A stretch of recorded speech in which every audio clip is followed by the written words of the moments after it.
While Fett continues his series-long crusade of fitting into tight holes, Ephraim and Dutch's Strigoi herpes is losing effectiveness. As they decide they can rectify the situation with a microwave, Hiker sends Palmer to the floor with a suave new compatriot. Meanwhile, Setrakian's flashbacks of madness propel him toward the reveal of the most complicated secret ever hidden within the lumen that he's been searching for all his life! Just bury the mofo! Let's get started! You're tuning into the destination for TV superfan discussion, AFTERBUZZ TV. And now, let the buzz begin. Yeah. Thank you for watching the Strain After Show here on AFTERBUZZ TV. We are celebrating a record-breaking consecutive 3 awesome episodes coming out of the Strain Season 3, guys. Thank you for tuning in. We are, of course, talking about Season 3, Episode 5, entitled Madness! So good. Madness! So good. Oh, so good, guys. We gave a little bit of a synopsis in the beginning. We're going to be going over all of those points, but joining me today to break down this amazing episode, I have Stacey Newsome. Hello. And you can follow me on Twitter at the Stacey Newsome. And we have our live chat go-return new co-host, Michael Young. Hey, what's up? Lay LK at One Youngster. That's ONEYOUNGSTA. And you guys can always find me on Twitter at Stephen Lemieux, STPHNLE on my EOX, and go ahead and go to iTunes, rate us 5 stars, give us a comment. I'm talking faster because the song's going faster. It's Sabotage, Prelude to Madness. Such a great song, such a great album. And oh my God. This is good. Something happened in this episode. I'm excited. Lots of stuff happened in the episode. Yes. So we had 3 plot points that moved forward this episode, which is more than last season offered us a lot of the times. 2 episodes ago, no, 2 episodes ago, we were like, let's say the beginning of the season, our first thoughts were like, man, I really hope that they start to pull it through. First episode was like, yeah. Second episode was like, all right. Yeah. Third episode was like, damn. Yeah. Fourth episode was like, all right, I'm getting back. And 5th episode, all right, I'm on board again. I'm on board for this show again. We're back. I'm so excited to not have to be negative about this show anymore because, I don't like being negative about TV. The writers have pulled this together, and they've actually given us well-packaged episodes of television for the past 2 weeks and today. Yeah. I mean, let us know what you guys think in the chat. I'll get in there right now. But yeah, you know what, if you're watching on YouTube, we tape this at usually 9 p.m. Pacific Standard Time on Sundays. Please hit that thumbs up button. Keeps us searchable, keeps people watching. And you know what, just so you know, if you are in the live chat and we don't reference or answer any of your questions, you can comment on the video after the live event has ended, and that way we'll be able to see your comments. But if I'll be in there. Yeah, he comments so many times, he replies to all your comments. If they're in the live chat during the video, they don't save, unfortunately. Yeah. So I can only shout you out like the Third Turd, Renji90998, Adam Fink, Utalk Nation, Lel Kids in the chat right there, Devin Moran. Thanks so much for watching us live, guys, and we are so excited to actually break down this episode. Okay. Yes. First thoughts. What did you guys think of the episode as a whole, real quick? As a whole, I felt like it was very satiating as an episode. It was like things happened, and it's like, oh, and I had like all these like cringe-worthy moments, and I was really excited. I'd have to say it's just another solid one. It seems like they're stepping it up every week. I love the dialogue between all of the different scenes. I'm happy. I'm happy. The Strain is back. I'm happy. Yeah, I think it's great. What did you think of the reveal that... Okay, so I got to harp on this a little bit. Let's go ahead and break down Quinlan and Setrakian first, because I'd really like to talk about Setrakian. Let's talk about flashbacks aside. I think we'll kind of talk about Setrakian's flashbacks at a different time. But Quinlan and Setrakian are working together on surprisingly civil terms. We get an opening monologue of the episode that this is a week later. Yeah. The state of the world has definitely had a paradigm shift. Definitely. Basically, over 40 cities throughout the world, different countries, everywhere are experiencing Strigoi that we're all to assume are under the same strain as the Master. Even though we know there's different various ancients out there, this is the Master strain of Strigoi that's all over the world at the moment. Yeah. Which is kind of cray-cray. And it's weird that the other ancients aren't doing, I guess, what I assume is enough to stop him. It just seems like they're just hanging out in the basement. They're just watching that 70s show. Yeah. They're like, Daywalker, bring us a TV and DVDs. Better yet, Laserdisc. I mean, so we get that. We know that, okay, this is the first significant time jump we've really had in this show. We're 3 seasons in, and we've jumped forward 7 days. When we started this season, it was only 23 days had passed in the past 2 seasons completely. Yeah. So this is basically 30% more time has taken place from the beginning of the plane landing. So it's interesting to think about that, like, the master who's controlling all of this is in New York, and nobody, like, tells the U.S. government, like, this is the guy, like, let's... Because I guess they're afraid he's just going to nuke New York if they tell him, like, hey, everything's controlled here. Take out this guy. Take them all out. That's what I'm thinking that, they're going to try to do, but I guess not, maybe. Or maybe we'll find that out in a couple of episodes.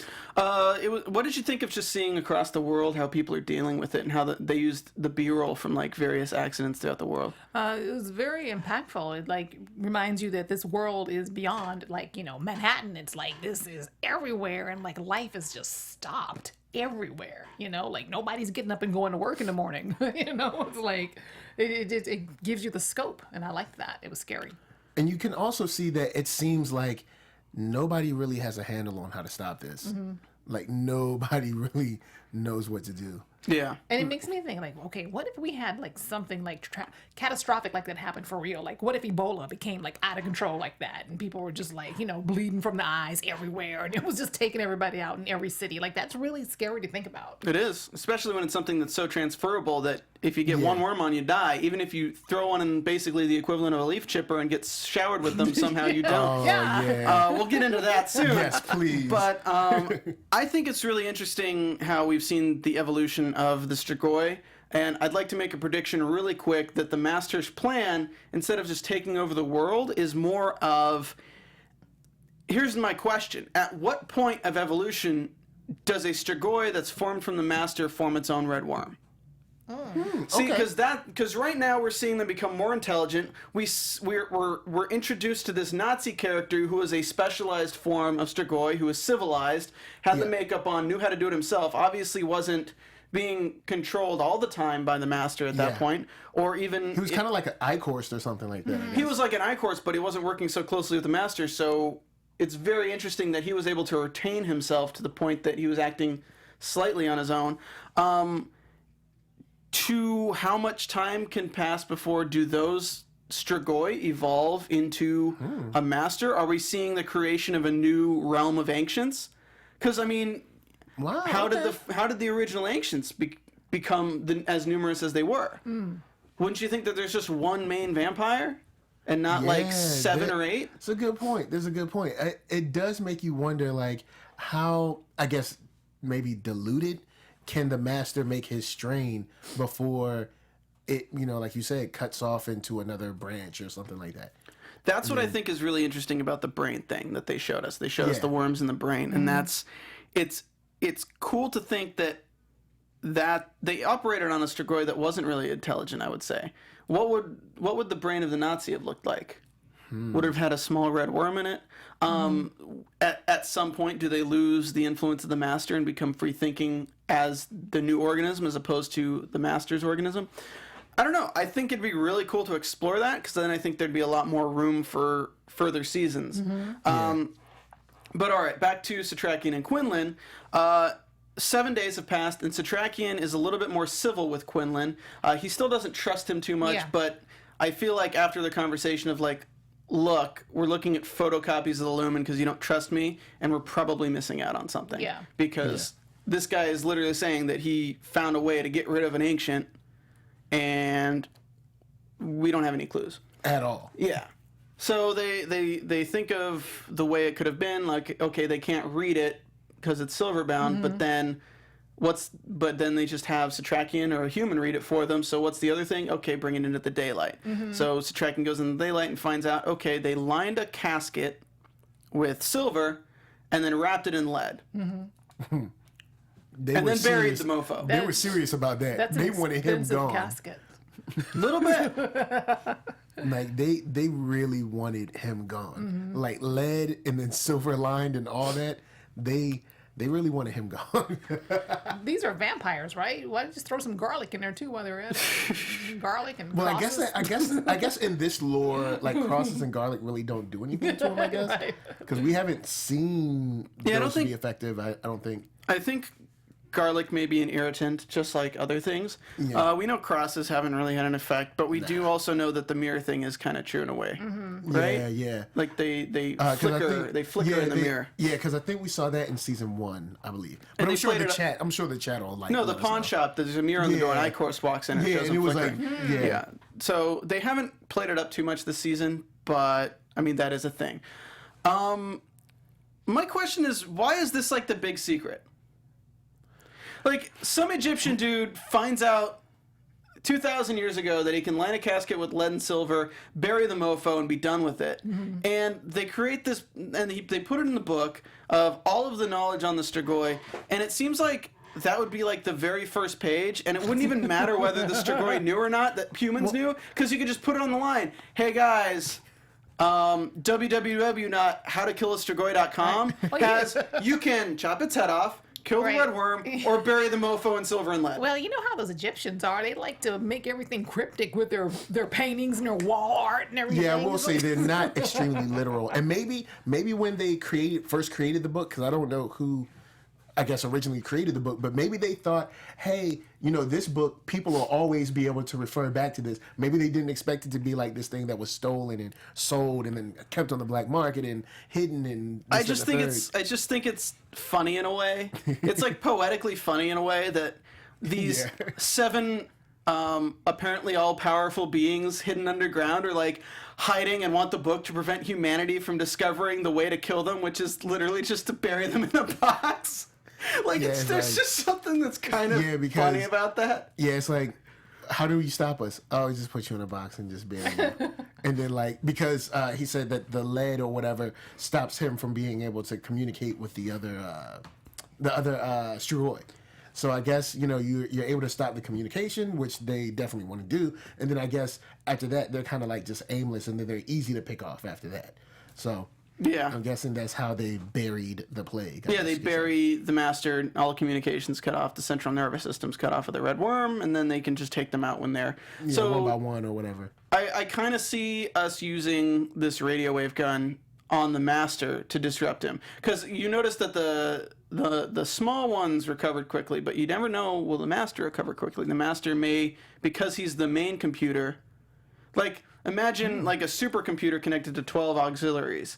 Well, if you put a virus on the auxiliary, you can block that off. But if you put a virus on the main one, or if you disrupt the telekinetic flow of the main one, just like the lead in the box, I feel like this microwave thing will work really well against the master.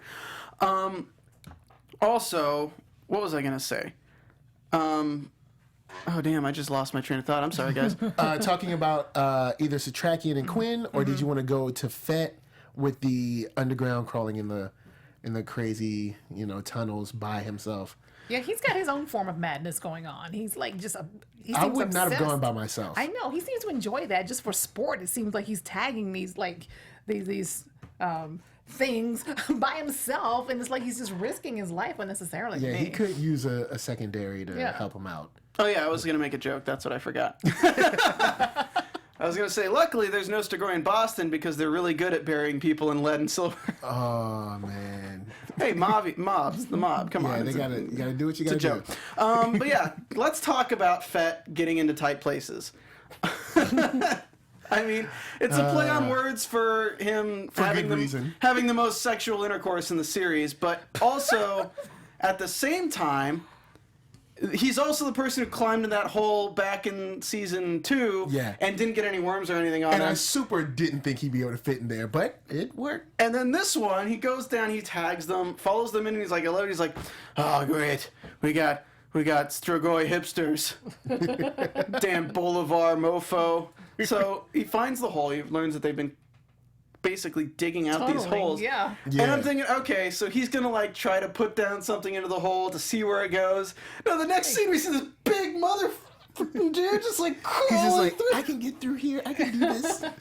Like, what do you do if you do that and then there's just like tons of Strigoi in the hole? That's what I was thinking. I'm like, this is a bad idea. Yeah, I feel like it's the point in the movie Ghostbusters 2 when they're going down and they see the they get on the train tracks. There's a moment when Winston says, guys, maybe we should go back and get our proton packs. I feel like Fett should have got to a point where it's like, I think I need to go get some police or something. No. Like, I need to get some more people. I'm good. Like, I need some help. I'm a one-man killing machine. Yeah. I mean, I got plot armor. Yeah, his little adventure fits into the whole theme of the episode, madness. Like he's Yeah. on a mission, Well, yeah, he you is know, crazy. like So he climbs through the hole, goes like what seems like half a mile, comes out in this kind of industrial mind out thing, finds some workers, like construction workers, like, what are "Hey, they doing down there? You see that these things are building stuff down, and the workers are Strigoi. Yeah. Yeah, and And they're like doing for- a pretty good job for the- as Strigoi. You're thinking like 7 days later, damn, they already know how to construct stuff. They know how to Yeah. use mining equipment. Those guys, I'm gonna be honest, the I guess just human element that they're able to retain or pick up is getting kind of scary. Well, my question is, were they already workers when they were stung, or were they Strigoi who was like, hey, let's find some uniforms? Probably. Let's find some uniforms. Probably, but the master can let you retain some form of your former identity. So Yeah. if they Okay. were construction workers, then it makes So sense. he knows he needs new tunnels. Yeah, just like the one who was in the cage could have been a thief in his life. But Mm-hmm. at the same time, it's scary to think that because it is a central nervous system and the master could retain all the knowledge from anyone, You know he could what? pass on that knowledge to anyone at the same time. And then he could effectively sort of be the smartest person on the planet due to the collective experience of all the people he's infected. Wow. Okay, that's weird. That's way too far. That's sci-fi. Even though that's this is too sort of deep. sci-fi, but that's going into like another. I mean, let's just say Yeah, my day's been too long to process that. let's just say if we see the master like cornering down like a huge martial artist, like freaking Bruce Lee type person, and then suddenly all of the Strigoi are like, wah, like doing know. the Bruce Lee moves and shit. You- like, wow, it's I like know Neo. this. It's like Neo, like learning Uh-huh. everything from like the download in the Matrix. He's yeah, like, right. I know kung fu. Show Yeah. me. I know kung fu. Hey, I'm Keanu. I can do this. I know how to escape the Matrix. So yeah, that'd be really cool. But we're working with Fett. He's down there, finds the workers. He's surprised. We're surprised. Like, whoa, 7 days. Meanwhile, we know that Eichhurst is like, welcome to the Strigoi School of Construction Working. You get your degree in 6 days. We'll have you digging tunnels in no time. No times at all. man. Make sure you concentrate. They went to the University of Phoenix for that. Oh man. Oh my god. Oh boy, that's a good one. Damn. All right. So then he's fighting them. They knock the gun out of his hand. For some reason, the Strigoi is like, "I'm gonna turn this big thing on. I'm definitely not gonna get thrown into that." Yeah. Fights him, throws him on the Barbie, and it just rips him to shreds. Throws Which worms is everywhere. good that it rips him to shreds. Yes. But it throws worms Everywhere, except on Fett. because he has the strongest plot protection 2 episodes in a row, 0 worms that have been splatterified all over, and he still does not get touched. Fett, people just need to stand behind Fett. That's it. Yes. Right. Seriously though, like it even like cuts back to show him and like a wave of white Yeah. stuff going towards him. And he's like, no problem. Come on, brush your shoulders up. It's like, I do this on my own. I was listening to Jay-Z. I've got this. So he's fine. So he goes further in there and finds. Oh, if any of you guys watched Hannibal, there was that weird silo full of people that were stitched together. yeah. That's what this reminded me of. Yeah. Yeah, because there's countless, I don't know, maybe thousands down there. Oh, there was thousands. That's what he said. There was thousands. There's gotta be thousands down there. Like, I feel like they just need to make a whole bunch of those, like, silver bombs and maybe, like, some Molotov cocktails and just drop them down there. And maybe, like, some ammonia But that's the or thing. something. What do you do when they're all in the same place, but there's escape routes everywhere? Because if they throw something down there, then at least half of them are going to get away, and then they're running around the town. So it's how do you consolidate all of them to one place, prevent them from escaping without them noticing you sealing off all the exits, and then kill them? Yeah, it's going to be interesting how they I feel like they're gonna how close they out try Central to Park and handle just Central Park. cull it. They're gonna cull the freaking park. Yeah, I mean, they could collapse the park on top of them, but would that No, I don't kill mean. them? I didn't say collapse. Cull, like a Okay, culling. Like they're going to completely surround the park, put up machine guns everywhere, and then just light it up and just have them all running towards the outside. Just kill them all. Seal off all the bad exits. idea. Force them up like a volcano of Strigoi. Yeah. And then have them in the choke point, and hopefully you have enough bullets. So Fett goes to Feralda, and there's like thousands of them down there, and she's like, "We gotta take them out. We gotta do it. We gotta get in there, Rocky, and we gotta take them out." I love Feralda though, because she might not be the mayor that this city wants, but she's the mayor that the city needs. And now that she's got the scar to go with it, Yeah, she's the all scar. right. She stepped up. It looked a level. lot cooler this episode. The scar looked did. a lot cooler. Because you can tell, before you couldn't really tell it was a worm after she had like healed. Now it looks like a worm under her skin. That's just really, Yeah. I think it's a really big foreshadowing to how much she's playing into the Master's hand. And I think that's going to show up later that even though she's not infective, she's still marked by the Master and she's still going to play into his plan in the end. Yeah. Okay. Little foreshadowing. Interesting. Literary She's got the mark of the beast. device. I don't know. Let's move on to, let's see here. Ephraim and Dutch. All right, Little so chemistry going on who's there. shipping Dutch from?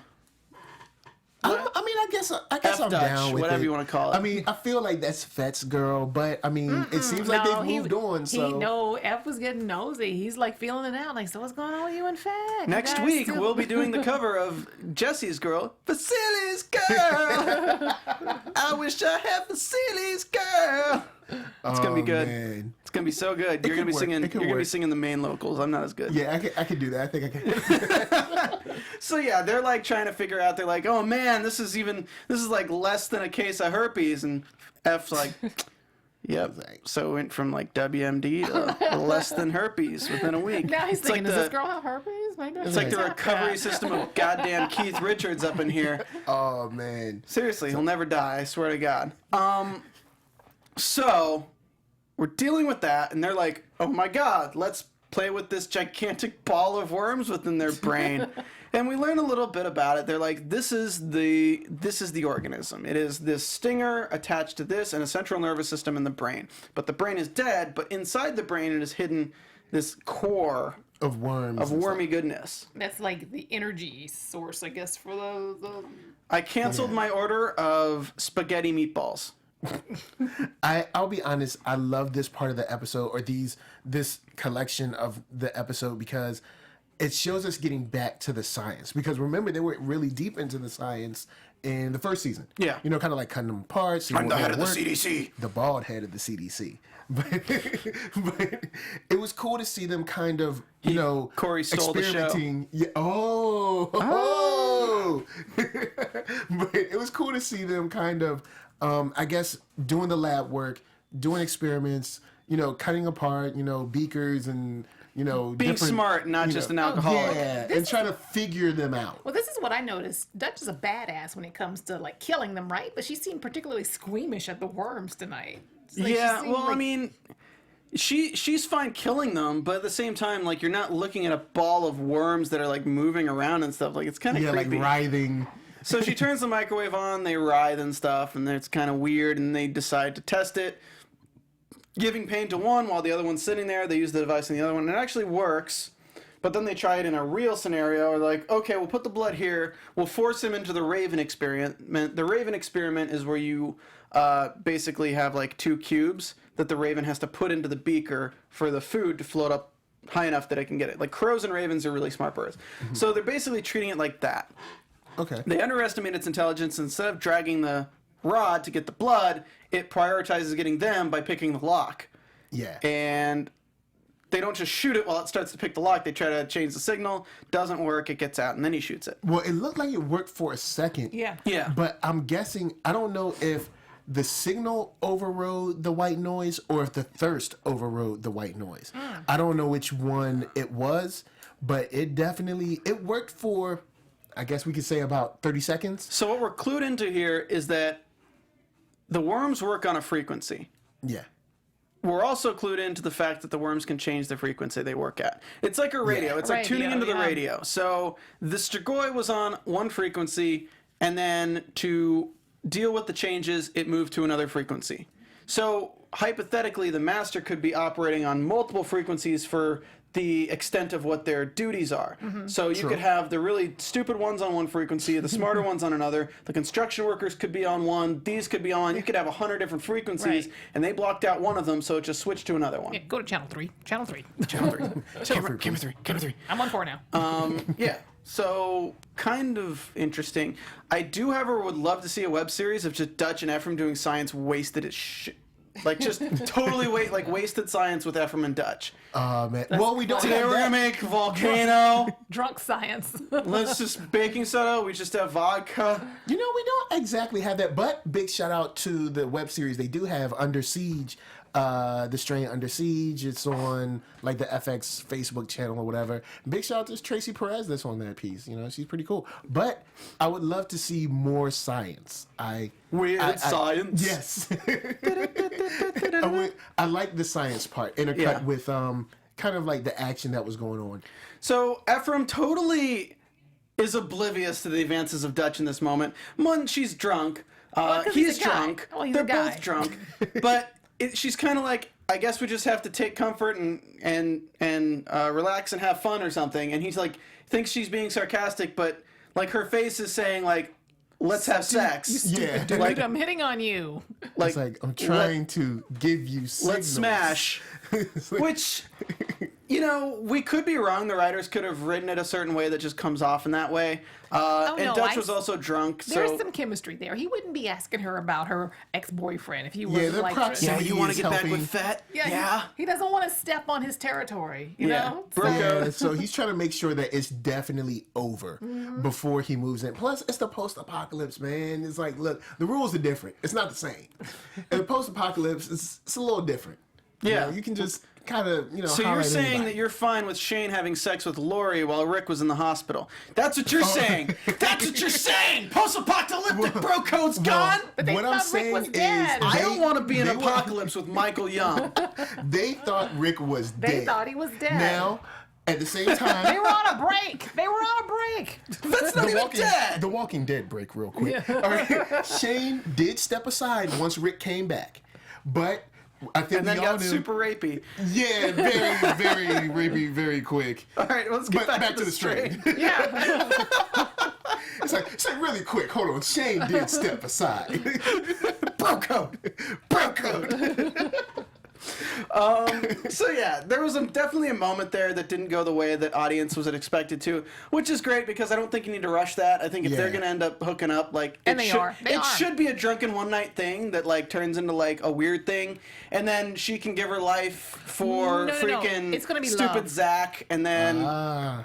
I think it's going to be love. it's gonna be love. Yes. All right, Stacey thinks it's gonna be love. That's my prediction. So you're gonna have the person who basically caused everything with the person who's trying to stop everything. Oh man. Opposite the track. Yeah, you know. All right. yeah. So meanwhile, we get because we got to rush through this. We got 4 minutes left. We have Eldridge Palmer, very medicinally ill, and then Eichhorst walks in and is like, "I am Eichhorst. I am a Nazi. Yeah, what's up? I'm gonna come With just the new guy. new suave With guy, the Mr. new Suave, guy. And Monsieur the funniest Suave." moment in the whole episode, like when he falls and they're just like, You know. And the nurse is like, "Little help here, guys," and they're Yeah. like, "Fine." all right. That was just hilarious. Like, because he falls and there's this moment where they're just like, Eichhorst is like, "Drop it like it's hot." Like it's just down. Like old guy falls. it's like Well, it really is just showing how much the Master cares about Eldridge Palmer now. Yeah. He doesn't. We get introduced to this new character. I forgot to write his name down. Did either of you guys write his name down? completely forgot it. All right, Monsieur Suave. new guy. Forever Huron, he's Monsieur new Suave. guy. Yeah. So Monsieur Suave is like being a little bit intimidating towards Palmer. He's just kind of like there, like I'm gonna kind of take your job because I'm gonna run stuff now.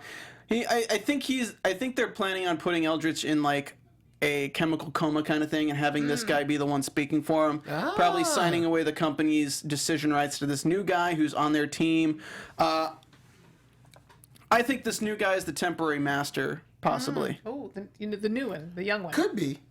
I could see that happening because he's definitely around for something. Like, I don't think they would bring him into this story for no reason at all. So I'm interested to see what they're about to do with him. He's new. He's definitely feels like he's above, at least in my opinion, feels like he's above Eldritch. So Icarus gave him too much respect for him to not be. Yeah. Because Icarus didn't even respect Palmer when he was working with him, and now we have this new guy that Icarus is actually giving respect to, which makes me think that this new guy is the human face of the Master right now, and the Master is going to be doing some like actual human things for a while, like at least in form right now, because where the last person they're going to expect is a public face of a company, right? Like that's like saying Coco was the Master. True. Coco was the Master. He went undercover to experience what love was like. I'm just kidding. But, like... Poor Coco. That's what I kind of think is going to happen. I don't know what's going to happen, but it pushes Palmer to reach out to Setrakian for the white. Yes. And then we get this... Another awkward overhang meeting between the two of them, except this time Palmer's in a wheelchair. And he's like on death's door. I'm like, man. Setrakian says, I will not give you the formula. I will not give you the formula, ever. But I will give you a dose, because I am a drug dealer. And then he asked him how long. He was like, long enough. Long enough for you to be addicted. And then I have you on my payroll. First one's free. Right? And if you don't pay, I will chop up your arms and legs and put you in a box and throw you into the middle of the ocean in 1972. Oh crap! We didn't even talk about that. Yeah, that was a good. great flashback. Okay, so he wants to know the location of the Master, so he makes the deal. They shake hands on it for the first time. He makes another deal with Palmer. I love these double crosses too. Yeah, right. I'm definitely. I want to see what goes on with Eldritch now. All right, we're gonna probably go over by a few minutes. Sorry, guys, but okay, so. Setrakian's flashback, basically it's young Setrakian, really weird looking eyes. That threw me off so much. Yeah, I thought he was kind of sexy. No, but like it did a close up of his eyes when you first introduce him, and his pupils are gigantic. It almost looks like he's being controlled by the Master, except for it's not red. Yeah. It was so weird. It was. Well, he is in Amsterdam. Maybe, like, he had some secondhand smoke going on. And I did see how he checked out the girl that walked out the room before she walked. He was like, you may call me Saskia. He was like, all right. She sets him up with a buyer for the lumen, and she's like, many people have had forgeries before, and he takes care of them very nicely. And Setrakian plays this like Jew-hating dude who's like, I wholeheartedly agree with what he did at the concentration camps. I'm being my worst enemy right now. Meets up with the guy, goes inside, leaves his cane outside. He didn't talk like that in 1972. I know he didn't. This foreshadowing of the voice. Yeah, foreshadowing of the voice. This is pre-Milk and Cookies with Setrakian. Meets the guy. The guy, he tests him with haven't I met you before, and then this whole thing happens, and he realizes, wait, this place is a little bit less shallow. So he finds the back room, finds the other people he's killed.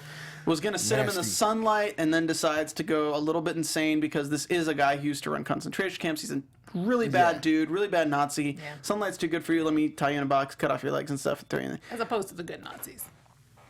No, but he's like, good point. He wasn't like just a German dude who was in the Nazi army. He was like higher up, running experiments. Like, he was like happy about it. Yeah. So that was very crazy. Yeah, and the dialogue between them, the dialogue in the whole show, but the dialogue between them was really good, and just, man, this show was good. Yeah, the episode was good. The episode was pretty sick.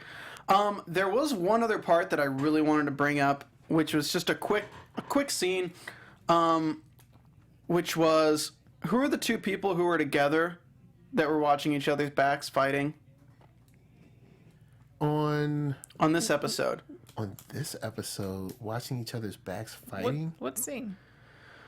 Oh, crap. What was it? Because I thought that was by himself. I thought it was Dutch and Ephraim.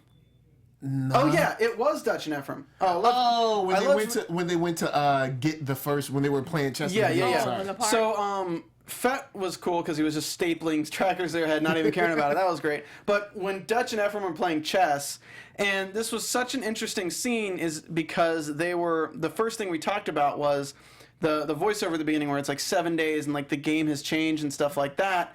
And it's do you give up or do you keep going? And then the first thing Dutch says is do you give up? Like with the king. So we're in a situation where it appears that the Masters already won because it's already spread to 40 cities. Yeah. So when you say that the Masters already won, is it a bluff? Do you just give up then, or do you continue fighting? And Ephraim showed in the chess game that he's going to continue fighting, and then she reveals it was a bluff. So that's a little foreshadowing there too. But the scene where he dodges the stinger, That was cool. and then she like blows his head out. Like, That was all cool. right, That was cool. That was cool. That was cool. That was cool. Tag team. Yeah, I had to. That was And cool. he was smooth when he was just like, slip the jab, and then Dutch came in, pow, really cool.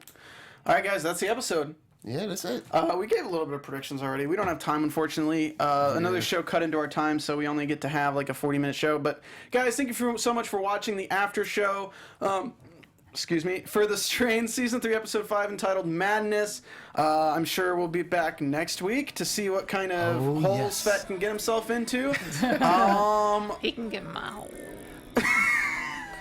Well, and Kevin that's Durant, you can reach out to Stacey at the Stacey Newsome without the E at the end. Where can they find you, Michael? Find me at ONEYOUNGSTA. And you can find me here every week during the Strain After Show, 9 p.m. Pacific Standard Time, Sundays. I'm also going to be starting Channel Zero soon, and then we do South Park on Wednesdays. And then Lucifer. I cover Lucifer. So if you're a big fan of Lucifer, Mondays at 10 p.m. Pacific Standard Time. Check that out live. Also, please go to iTunes, rate us 5 stars, and leave us a comment. There were no new ratings this week, so we'll give a shout out next week if there are. And please, again, comment after this live stream is ended so we can respond to your comments and hit that thumbs up button to keep us searchable. Thank you so much. We'll see you guys next week for another Strain After Show. Let's go for 4 in a row! Yes! Yes! Woo! From executive producers Maria Menounos, Kevin Undergaro, Phil Svitek, and the entire AfterBuzz TV staff, we would like to thank you for listening to the AfterBuzz TV network. To watch or listen to other after shows and post comments or questions, be sure to visit AfterBuzzTV.com. I'm Sir Richard Wentworth, and this has been a presentation of AfterBuzz TV. My mama said life is like a ball of worms. The views expressed herein are those of the host only and do not necessarily reflect the views of AfterBuzz TV or its owners or principals.